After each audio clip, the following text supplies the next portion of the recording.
Tuffy എന്ന് പറയുന്ന ഒരു ബ്രാൻഡ് ഇൻഡസ്ട്രിയൽ ബിൽഡിങ്ങുകൾക്ക് സ്പെഷ്യലായിട്ടൊരു ബ്രിക്ക് ചെയ്യുന്നുണ്ടെന്ന് അറിഞ്ഞു. വളരെ സ്പീഡിൽ ഇതിൻ്റെ വർക്ക് അവർ തീർത്തു. മണൽ വേണ്ട, സിമെൻറ്റ് വേണ്ട, ഇത് വളരെ സ്ട്രോങ് ആണ്, അതുപോലെ നല്ല ലെവലാണ്. ഞാൻ സനിൽ ആനന്ദ്, പാക്മിൻ മിഷനറീസിൻ്റെ മാനേജിങ് ഡയറക്ടറാണ്. ഞങ്ങൾ പാക്കേജിങ് മെഷീൻസ് ആണ് ചെയ്യുന്നത്. അപ്പോൾ ഞങ്ങളുടെ രണ്ടാമത്തെ ഫാക്ടറി കളമശ്ശേരിക്ക് ഇൻഫ്രാ പാർക്കിനകത്ത് ഇപ്പോൾ ചെയ്തുകൊണ്ടിരിക്കുകയാണ്.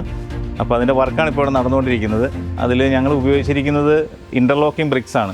അപ്പോൾ കേരളത്തിലെ ഒരു ടഫി എന്ന് പറയുന്ന ഒരു ബ്രാൻഡ് ഇൻഡസ്ട്രിയൽ ഇതുപോലെയുള്ള ബിൽഡിങ്ങുകൾക്ക് സ്പെഷ്യലായിട്ടൊരു ബ്രിക്ക് ചെയ്യുന്നുണ്ടെന്ന് അറിഞ്ഞു. അങ്ങനെ അവരുമായിട്ട് കോൺടാക്റ്റ് ചെയ്യുകയും അവർ അതിൻ്റെ വർക്ക് ഏറ്റെടുക്കുകയും വളരെ ഭംഗിയായിട്ടത് തീർത്ത് തരികയും ചെയ്തു. ഈ ബ്രിക്കിനെ പറ്റി പറയുകയാണെന്നുണ്ടെങ്കിൽ ഇത് വളരെ സ്ട്രോങ് ആണ്. നമ്മൾ സാധാരണ ബ്രിക്സ് ഉപയോഗിക്കുന്നതിനേക്കാളും വളരെ സ്ട്രോങ് ആയിട്ട് നമുക്കത് ഫീൽ ചെയ്യുന്നുണ്ട്. അതുപോലെ നല്ല ലെവലാണ്. ഇതിൻ്റെ ആ ഭിത്തിയുടെ ഫിനിഷിങ് നിങ്ങൾക്ക് നോക്കിക്കഴിഞ്ഞാൽ തന്നെ അറിയാം. വളരെ ലെവലിൽ അവർ ആ ബ്രിക്കിൻ്റെ വർക്ക് ചെയ്തിട്ടുമുണ്ട്. വളരെ ലൈറ്റായിട്ടുള്ള കുട്ടിയും കൂടെ വെച്ച് കഴിഞ്ഞാൽ നല്ലൊരു ഫിനിഷിങ് കിട്ടുന്നുമുണ്ട്. പിന്നെ എടുത്തു പറയത്തക്ക ഒരു പ്രത്യേകത എന്ന് വെച്ചാൽ വളരെ സ്പീഡിൽ ഇതിൻ്റെ വർക്ക് അവർ തീർത്തു.